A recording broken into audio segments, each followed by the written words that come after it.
This is where the shoes go in our house, and this is what our feet look like in our house.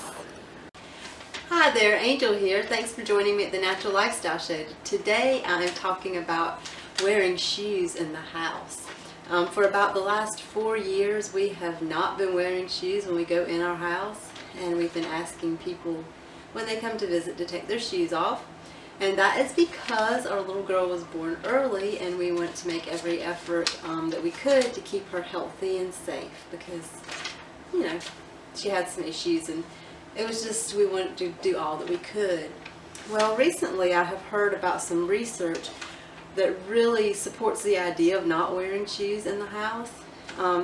As you probably know, there are some cultures that traditionally don't wear shoes in the house, such as people in Japan, Germany, Switzerland, and there's lots of other areas, I'm sure.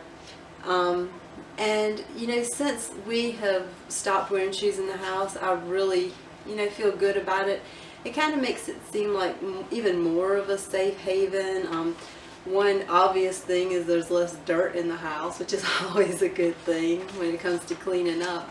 But this study tells about just how much bacteria and what kinds of bacteria come into the house on shoes, and it's pretty astonishing.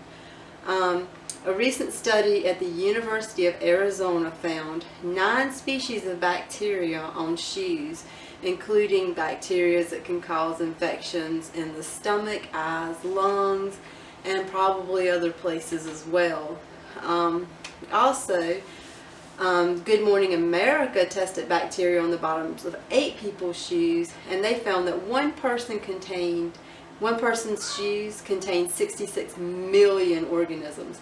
Now that was the one that tested the highest, and they said that she probably stepped in something, I don't know, but I mean, just to think that somebody's shoes could have 66 million organisms on it to be bringing in the house like that, it's pretty amazing.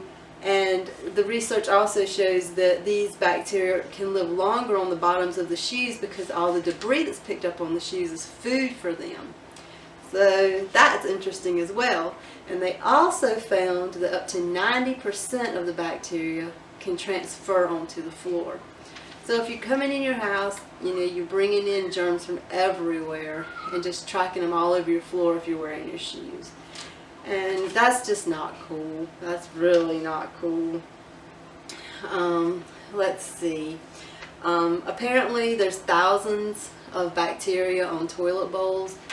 So it's like extremely much more bacteria on shoes than it is on toilets.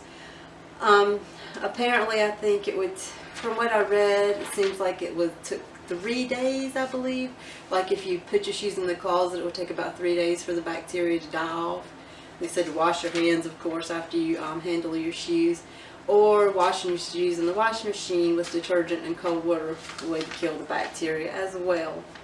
Also, another thing to consider is the Environmental Protection Agency says that herbicides can be tracked into your house on your shoes. So they say for up to like 1 week after the herbicide is applied. And when you're walking around, you never really know if you're walking through an area that's been sprayed, or, you know, so that's really something to consider as well. And also things like viruses and maybe parasites. I mean, it's just wide open what could be on the bottom of your shoes. So personally, I always think it's a good idea to take shoes off when you come in the house. It's something that we will continue to do at our house, and something we're glad that we have done, and I'll encourage other people to do.